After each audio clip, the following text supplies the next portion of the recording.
So with this graph, we could do like we did with the last one. We could start with 3 to the x and then flip it and then lift it by 2.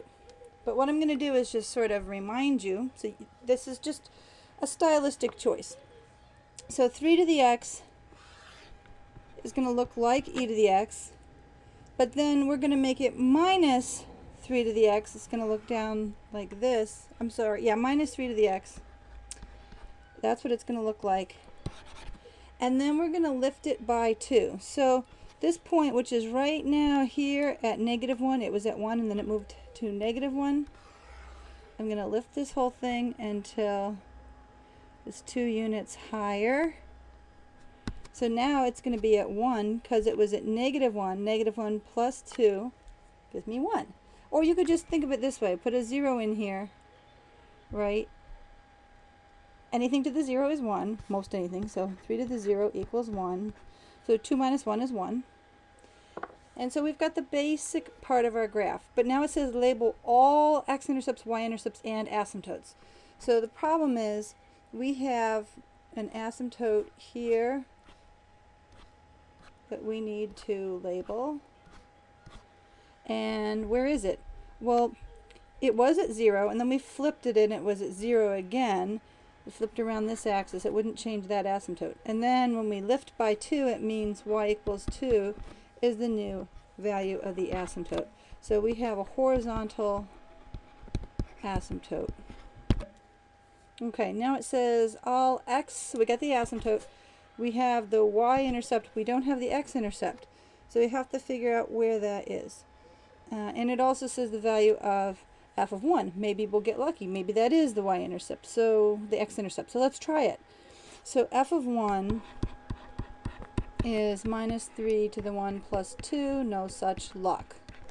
Okay, so it's saying that 1 is at -1, so there's a point down here, 1 comma -1. So we know that the x-intercept has to be somewhere between 0 and 1. So it's got to be wherever this is. Okay, so let's figure out what it is. We have to solve, so we got this part. Okay, so x-intercept means y equals 0. Okay, I think I'm going to put minus 3 to the x on the other side because that'll make it positive. Now what do we do? Okay, now we don't have any tables for log base 3, so we just take the natural log of both sides. The x gets to jump out front because of that rule. And then x is equal to natural log of 2 over natural log of 3. Don't try to shortcut that. That's exactly what it is. We can't use subtraction or anything. It just happens to be. So what's happening is we're actually converting. So we'd really like log base 3 of 2. So this is the same as the formula for converting. It's what it turns out to be, which you don't need to know for this question, but it would be nice if you knew that. So that value is natural log of 2 over natural log of 3. Which is the same as log base 3 of 2. So if you had written it that way, that would be fine too.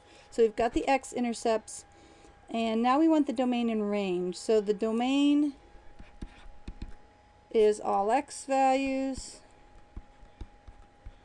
There's nothing we did that would cause that to be any different. That's just the way it is for these functions. But we did have a range issue. The range was originally all positive values and it was all negative values. Now we're going all the way up to 2, but the range is anything from -infinity up to 2, but not including 2. So that is the range. So the domain is x and the range is y. The way I keep track of this, domain and range is in alphabetical order and x and y is in alphabetical order, and that's cheating because our convention is x is usually,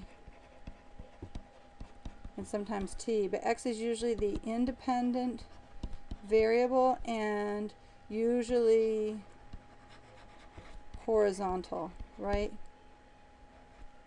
And y is usually the dependent variable